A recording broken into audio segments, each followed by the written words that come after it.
Good evening. Who am I? You may well ask. Well, my name is Jamie Shea. And what is my major qualification for being with you on the boat this evening? Well, it's that I am a FOAS. A FOAS stands for a friend and an admirer of Steph, Dr. Stephanie Babst, the author of the book that is being launched this evening in Berlin. Sehenden Auges, Mut für eine strategische Kurswechsel. You can see I've been working on my German in preparation for this short address. I'd like to congratulate Steph for producing a book on NATO. Now, why do I say this? It's because there aren't that many books on NATO, the organization. Lots of books on Western strategy, on security and defense, on transatlantic relations and history. But unlike the European Union or the United Nations, where virtually every retiring commissioner or ambassador produces his or her memoirs about my time at the heart of the UN or the EU, very few NATO insiders, having left the organization, have taken the trouble to actually write a book. Steph has done us, I think, an enormous service by plugging this gap in the market, by actually linking Western grand strategy and security defense to what actually goes on inside the glass building in the suburbs of Brussels, which is NATO headquarters. And because it fills a gap in the market, Pioneer, I generally hope that you will quickly proceed after tonight to produce an English language edition so that more of us outside the German context can also benefit from Steph's insights. What I think is particularly important about Stephanie's work is, first of all, the lifting of the curtain as to the day-to-day activities inside NATO headquarters. What does the Secretary General actually do? How does the committee structure work? How do NATO ambassadors do their business? And how do they consult? What is the role of the international staff, the international military staff? Are all of these bureaucrats justifying their salaries? How are they contributing to the NATO machinery? This is a very valuable guide and an educational one to how NATO works.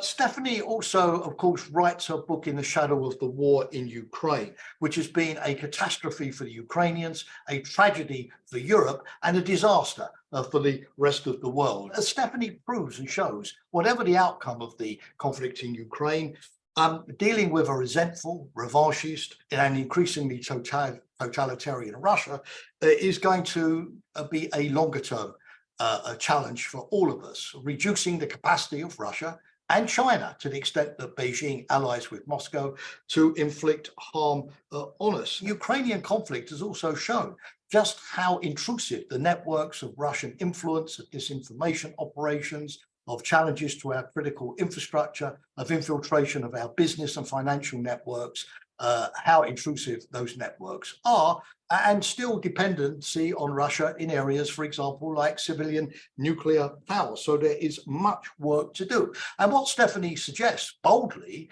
but in my view correctly, is that we need to start thinking of a neo-containment policy vis-a-vis Russia for the long term, as she goes back to the father of containment, the American diplomat George Kennan, with his long telegram and his Mr. X article in the late 1940s for her inspiration. But she points out that neo-containment will not be quite the same as containment.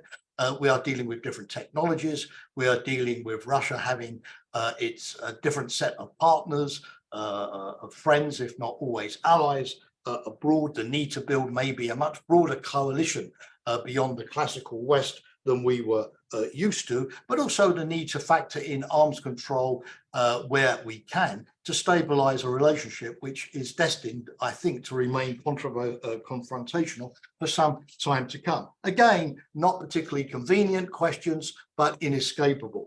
Why is Stephanie the great guide here? Well, because you can trust her intelligence.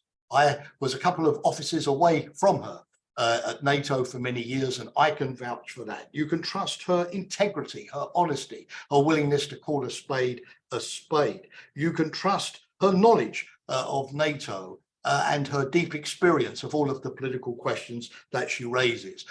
There is no better guide through this thicket of NATO challenges than Dr. Stephanie Babst. We know when it comes to the liberal democratic international order that it does exist. It is a fine thing, which over the last 50 years has given us stability and a great deal of prosperity, increasing economic interdependence. We've all been the beneficiaries of that order, the open society, which are now being challenged. But if we want to keep the liberal democratic order, we are going to have to raise our game in the same way that the Ukrainians, in order to keep their open society, have been forced to raise their game, invest more in our security, think harder about the trade-offs involved in keeping it. Stephanie gives us, if you like, a map, a roadmap of the type of issues that we're going to face as we go through that. So I'd like to thank you, Stephanie, for having had the courage, building on the courage of the Ukrainians that you admire so much, to have written